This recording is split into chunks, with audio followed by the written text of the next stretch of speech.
And so by function, it means by degrees of movement allowed, right? Like how much movement do we actually have? Because we have some places where bones come together and they don't move at all, right? But that's still a joint, okay? And then other places that move a lot, right? And so we have really three different types of classifications in this system, in this functional system. First one's called synarthrosis, just means no movement, right? If you know Spanish or a little bit of Spanish, how do you say without?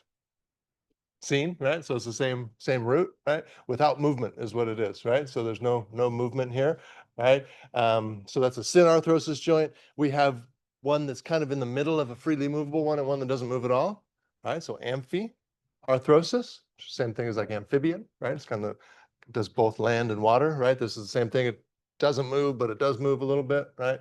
So amphiarthrosis is where we get just a little bit of movement.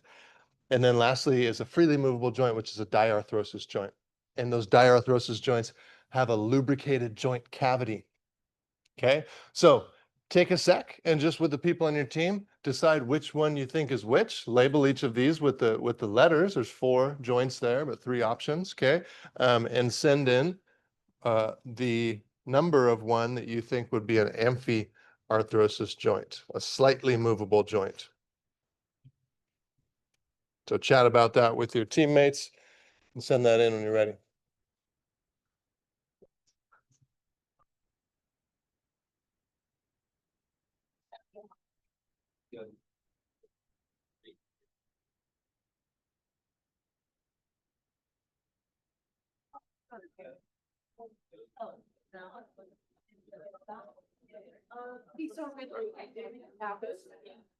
So they said in lots of Yep. and they've just been sitting in there the whole time. And there the whole time. Big boxes on the side. I can't believe they're just gonna be. I like sit like right by those like things. I'm not sorry. I sit by my dead cats. They're there. They were very well preserved. Yeah, they're infused with preservatives that keep them good for a long time. Yeah. Well, it doesn't smell good. I'm sure. Yeah, It probably it's nothing compared to the cats. So when we get into the cats, it starts really stinking in there. Oops, I'm sorry. like Yeah. those bugs. Oh yeah. Well, I mean, some people do, but that's a little dramatic. I don't know.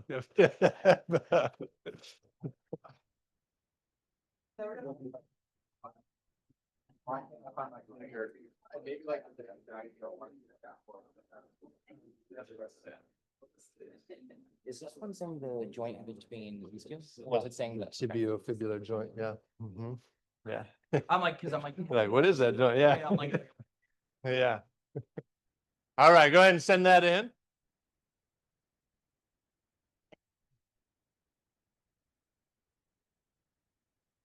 All right. Make sure to hit that send button.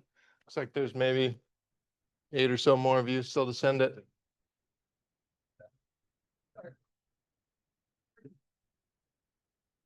All right. I'll leave it open for a sec, but yeah, it looks like the vast majority of you, at least 3/4 of you, are saying number 3 would be a amphiarthrosis joint. Let's walk through each of these together. So number 1, what'd you guess that these sutures would be? Synarthrosis, right? Yeah, for sure. That's definitely a sin. Those are synarthrosis joints.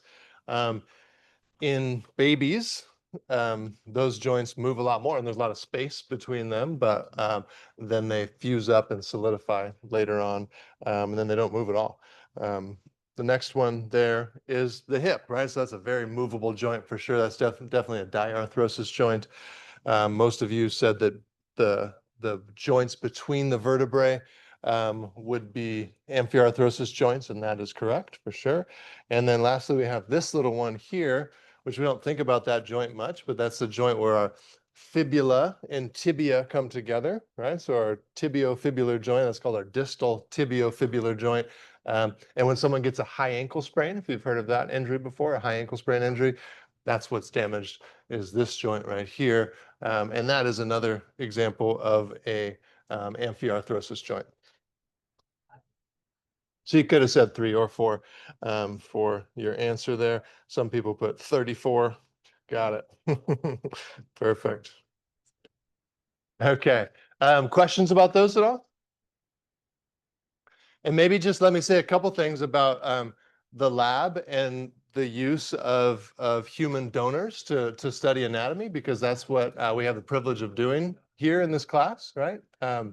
So yeah, one of the important things just to remember about this process is that there's two people in there that live their whole lives, right? And they decided to donate their bodies to your education, right? And that's a huge privilege, right? It's a huge privilege that you're looking at someone else's body that they lived a whole life in. But it's also a really cool thing that they believed enough in education that they filled out all the paperwork, did all the necessary things for you to be able to use their body to learn, right? And then hopefully be able to go help people with your knowledge of the human body, right? And that's the cool part about it, right? Is that's what they probably what they believe, that by donating their body that somebody would be helped because of that, right? And so it's really a beautiful thing. But I also understand it's kind of scary for some people too, right? To be looking at somebody's body who has passed away. And that's normal, right? It's normal to be a little bit anxious about it, normal to be a little bit weirded out by it. It does kind of put you face to face with mortality, right? Because there's somebody who passed away right there with you. And so I would just say, like, don't make any judgments about yourself based on your reaction, right? If you're freaked out, that doesn't mean you're not going to you're going to be able to be a good nurse or something like that, right? Everybody has different reactions to it, and it's okay. So if you need to, if for some reason you get really anxious and need to step out and take a deep breath, do that. It's okay. You don't have to be embarrassed about that. We've been doing this for a long time, and everybody kind of responds to it differently. Yeah, just an encouragement to just to just first of all just recognize that it's a privilege to get to use a human body to learn, and you don't need to make any big judgments about yourself in the way that you respond to it, because all reactions are normal, and it's okay. So, and you'll probably get used to it. After the first time, it'll be easier and different. So, okay. Any questions about any of that? Okay. All right. Well, let's look at the other classification system for joints now. So the reason we kind of still present the old one is because you'll still hear different healthcare practitioners use those classifications, even though it's not typically the newest one that's used. The newer one that's used is based on the structure of the joint instead of the function of the joint.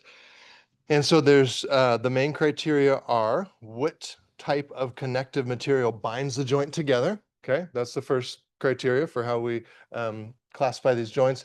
And then the second is there a joint cavity or not? Okay, so those are the two criteria used to classify joints in this newer structural system. Okay, and so we have three types of joints: fibrous joints, cartilaginous joints, and synovial joints. Okay, so these two are based on what type of connective tissue, right? Fibrous or cartilage.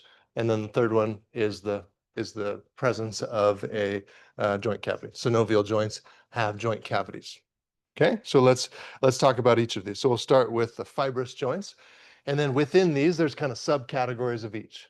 Okay, so underneath the fibrous joint category, these are all joints that are held together by fibrous connective tissue, which are these big, strong collagen fibers. Okay, these do not have a joint cavity.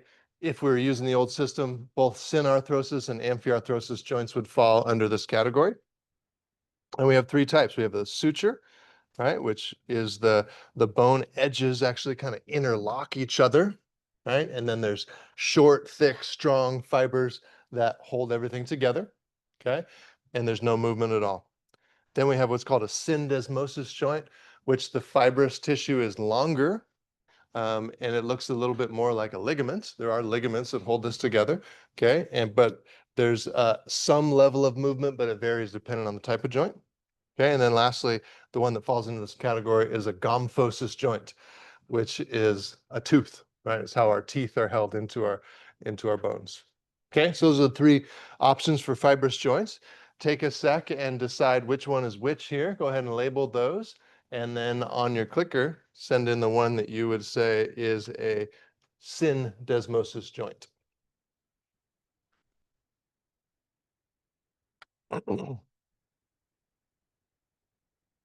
Chat with your teammates about that. Send it in when you're ready.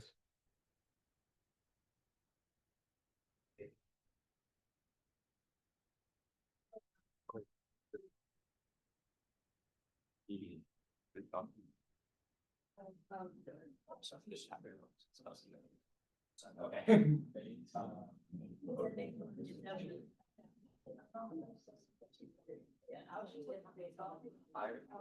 Well, this one also, like,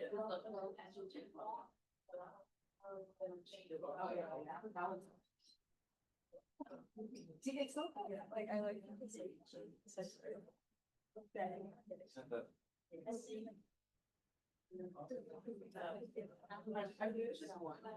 Yeah. Yeah. Well, I think it's like. It's cheap. Then it's probably.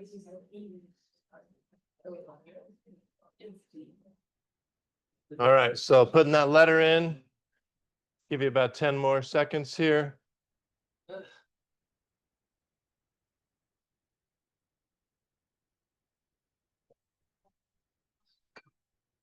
All right, I'll leave it open for a sec, but send it in if you haven't. Looks like the vast majority of you are saying B is example of a syndesmosis joint, which is true. Again, that's that kind of high ankle spot, that distal tibiofibular joint. And yeah, so let's look at all of them. So A would be both of B and D are syndesmosis joints, and they're kind of similar too because the place that the ulna and the radius come together, you can see these long ligaments that kind of hold all that together, right? And it's the same idea that our tibia and fibula come down together into our ankle, right? Just like our radius and our ulna come down together into our wrist, right? So it's the same kind of spot just on the upper versus the lower limb. So those are both syndesmosis joints. What type of joint would A be? Suture, and then C? Gumposis. Yep, for sure. Has anybody ever had a tooth knocked out? Yeah, couple. Yeah, for sure. That's what you're doing, right? There's tons of ligaments, right? There's periodontal ligaments that hold it all in place. There's actually this stuff called cementum that holds everything in place as well. So they're really strongly held to your bone there. But if it gets hit just in the right way, some of those ligaments tear, right? Some of the cementum stuff that holds it together kind of shifts and fractures, and a lot of times you can fracture the bone itself a bit too. And so, yeah, most of the time, if a tooth is knocked loose, then you want to get to the dentist ASAP for sure, because hopefully you can save the tooth. Yeah. Like for syndesmosis, Mhm. does it have any relation to that muscle? Good question. There probably is a similar Latin root in there that I'm not aware of. Desmo probably means something to do with like holding things together tightly, would be my guess, but you can Google it and then tell me later. The Latin root for desmo or something probably means something about like holding things together, I would guess. But yeah, great question. Yeah. Other questions? Okay, well, let's go on to the next type. So the next type of joint is a cartilaginous joint. Okay, so this is a joint held together by cartilage. Okay, again, no joint cavity, and we have some level of movement, but just a slight amount of movement. Okay, in the older system, these would fall into the category of amphiarthrosis joints. And there's two primary types. There's synchondroses. Synchondroses are joints that are unified by hyaline cartilage. Okay, these don't move at all, and most of these will turn into bone. So what would be an example of one of those? Growth plate, right? This is what we've been talking about. These are growth plates, right? So in kids, they're still joints, right? Because they're cartilage between two pieces of bone, right? In adults, that solidifies. Okay. We do have other synchondroses that are unified by hyaline cartilage. We'll see some examples on the next slide. And then symphyses joints, these are unified by fibrocartilage. Okay, so this would be like our pubic symphysis, the joints between our vertebrae. And so these are good shock absorbers, but they're not really supposed to move much, just a little bit. So we got some examples here. Okay, go ahead, label those guys and send in one or more. That is synchondrosis.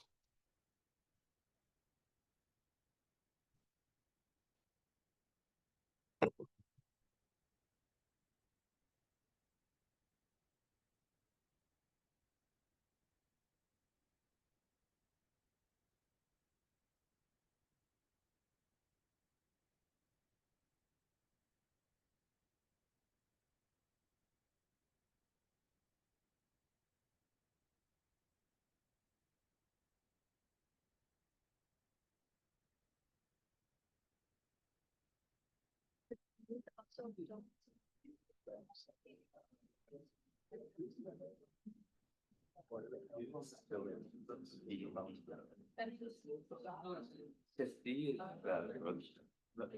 don't know if I can have this.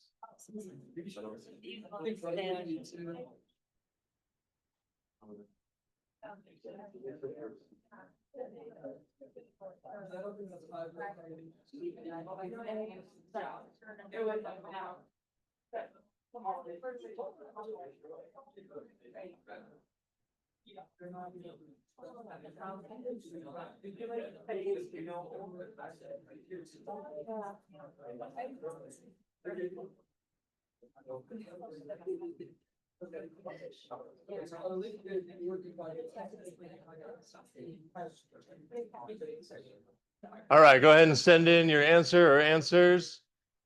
Make sure just to hit the send button just in case. All right. Still maybe about 6 or 7 more of you to send it in. But yeah, so most of you are saying A and C would be the two examples of synchondrosis joints. And so, yeah, so A is those joints between our ribs and our sternum. Okay. And that's hyaline cartilage right there is what that is. And that's not the type of synchondrosis that closes up at some point, right? This is how it stays, right? How many people have dislocated or displaced a rib? You had that kind of injury? Yeah. Yeah. It hurts, right? Every time you laugh, every time you take a deep breath, right? If you cough, coughing's the worst when you have that kind of injury, right? Because it's just that this little joint is not meant to move much, right? And when it gets knocked out of place, when it's out of place, it's the worst. Even when it gets back into place, it's still very sore there, and just any kind of movement to your thorax at all, you feel it, and it's painful for sure. So yeah, that one, and then yeah, and then C is the other one, which would just be that growth plate, right? Which that one will close up and turn into bone eventually. Okay, and then we've got the two examples of the fibrosis joints, or the symphysis joints. Sorry, I was forgetting the name of that. Symphysis joints here, so one there and one there, right? So between our vertebrae, those intervertebral discs, are fiber cartilage, and then between our two pubic bones there on both sides, we got that pubic symphysis, which is fiber cartilage as well. Yeah, Nico. I heard like the xiphoid process, it's like cartilage when you're young. That, Yeah, good question. I mean, all of our bones are cartilage when we're a fetus. And so, but yeah, I don't know if that one kind of converts later or something. That could be the case. I'm not sure. That's a good question. Yeah. Yeah. Okay. All right. Let's move on to our last category of joints, which is synovial joints. Okay, so this is our most common type of joint. There is a joint cavity present here, meaning that there's a fully enclosed capsule that wraps around the two ends of the bone, and there's fluid inside of that. And it's like a lubricated joint cavity, like a little motor that has oil going through it, right? It's the same idea. Okay, we'll talk a lot more about synovial joints in the next couple classes next week. But we have a synovial membrane that creates the fluid that's on the inside, called synovial fluid. And yeah, and there's 6 types of these joints. Okay, so we'll talk about each of these types here for the rest of the class. Okay, so we'll start with the plain joint. Okay, so a plain joint is a joint that just kind of has a little bit of kind of sliding movement. Okay, and this type of movement is called non-axial movement. Okay, so this is the type of movement that we get between some of these odd shaped bones, like our carpal bones or our tarsal bones. They just kind of slide on each other a little bit. It's not movement in a certain axis, like the sagittal plane or the frontal plane. It's not that type of movement. It's just kind of sliding.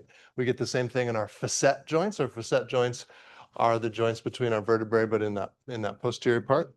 And so, yeah, so I have a little video for each of these to kind of show what that movement looks like. And so we'll go with this one here.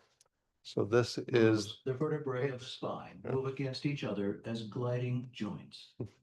Don't really need the volume part. Yeah, let's play that one more time. You can just kind of see those little guys moving. Just a little bit of gliding action right there. is really all we're talking about. So not a ton of movement in these types of joints. Okay, so that's our gliding, our non-axial joints there. And then in the plane joints, and then the second one is called a hinge joint. Okay, so a hinge joint is just like it sounds, works just like a hinge. Okay, and it creates a movement called uniaxial, right? So movement in a single plane. So one plane of movement. Okay, the couple common examples would be the elbow, right? The elbow is actually a whole complex of joints. It's not just a single joint, but the main one we're talking about here is where the ulna, the trochlear notch goes onto the trochlea there in the ulna and allows for this flexion and extension movement in the elbow. Okay, we also have this in our interphalangeal joints. That's what these are. Oops, I'll write that in.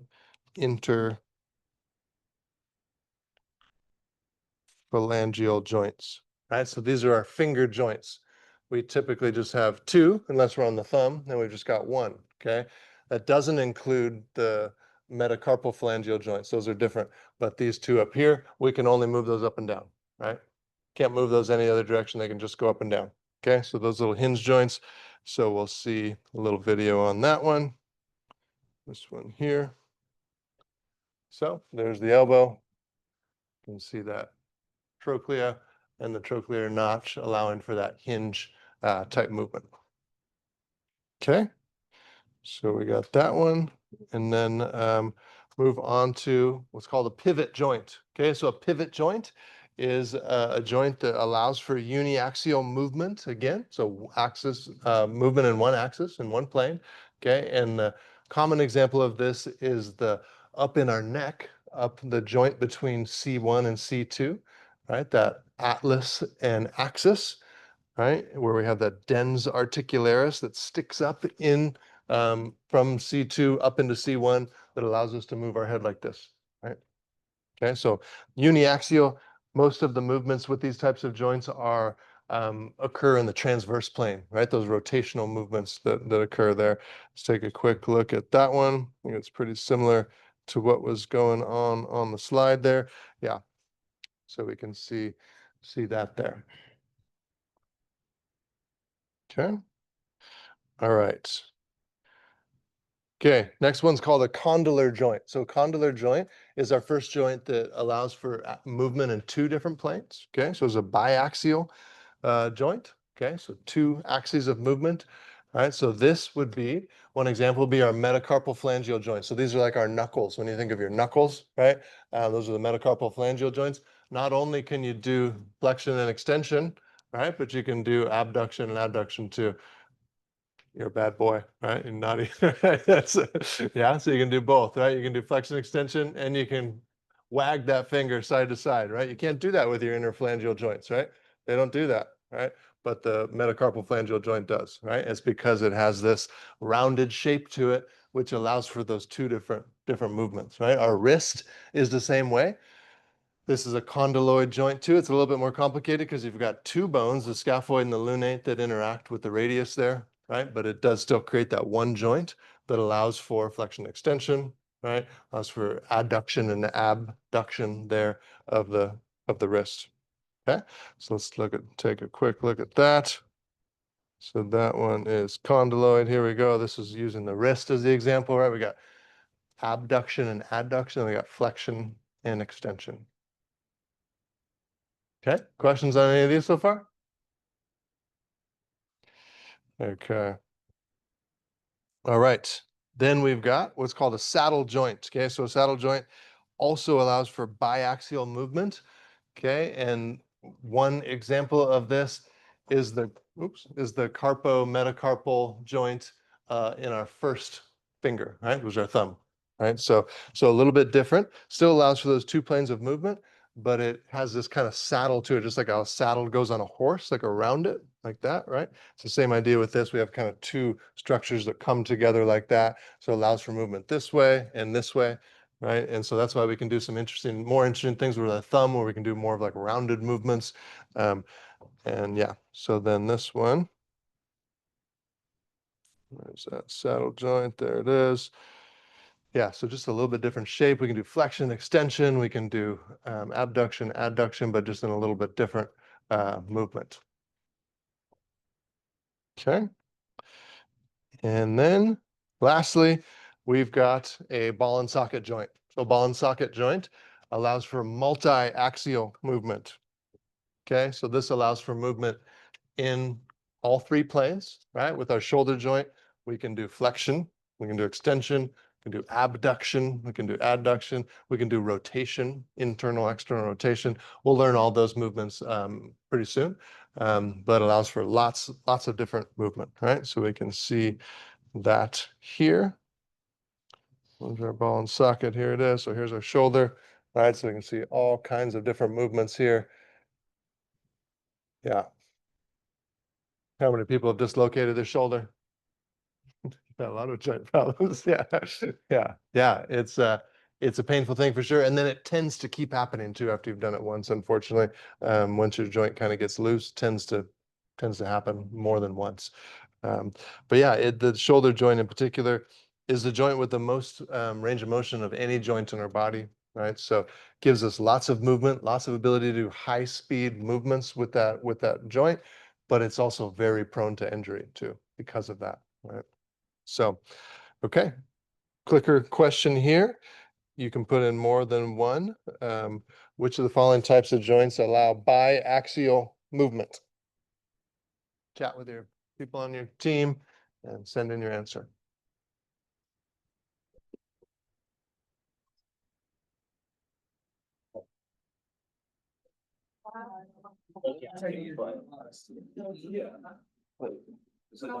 I mean, only two. Yeah.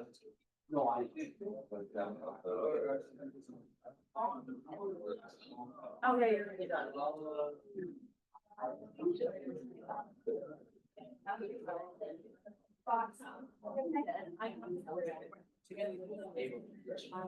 Yeah. For like one joint, like, how's it different from ball and socket? Yeah, it doesn't allow for like full rotation. Like you can't, yeah, you can't rotate it, right? Like this one, you can rotate it this way. That one you can't. You can just move it in more of like linear movements, whereas that one with ball and socket, you can move it like in more of circular movements and linear movements. That's kind of the biggest thing. Yeah. Did you Google that root, Desmo? Yeah, do it after class. I'm curious now. You got me curious. Okay, couple more people. Go ahead and send it in. Maybe just hit the send button. Yeah, so pretty much all of you are saying C and D. So condylar joints and saddle joints allow for biaxial movement. That's correct. Okay. Let's be done early. Why not? We got lots of time. Yeah, but quick question by Matthew. Yeah, sorry. Just kind of depends on the wording here, right? Allow for biaxial. We could say like allow for movement in two planes or more, then it would be that one probably too. But yeah. All right. Good luck on the practical. If you haven't already taken it, and we'll see you Friday for the exam.